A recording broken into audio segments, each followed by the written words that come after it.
How to use the language features. In this tutorial, you're going to learn how to use the language features in Bible and Hebrew to enhance your understanding and overall literacy. Go ahead, Annette. Open the Language Settings menu by swiping left on the screen or clicking the menu icon in the top right corner. Then, open up the Translations menu to see all 35 available languages Bible and Hebrew offers. Choose the languages you want by checking and unchecking them, and rearrange them by clicking the blue button and dragging the languages up or down. What the button says tells you if you can select translations or sort them in any order you want.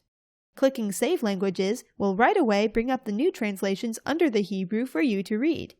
To quickly go back to the language menu, find the blue globe icon above or to the left of the title area, depending on your device. The word-by-word feature is a special trick for learning the meaning of individual Hebrew words.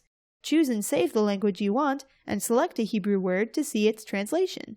Finally, we have transliteration, which lets you choose how to pronounce Hebrew using the language you want. Select a language, click the button, and voila! You can now read Hebrew using that new language. As you can see, Bible and Hebrew makes it effortless and fun to read Hebrew, as well as many other languages at once. To try it out for yourself, click the link in the description to get your free trial. Please leave a comment saying how many languages you can read in, or ideas for what to talk about in future videos. Thank you for watching, and shalom.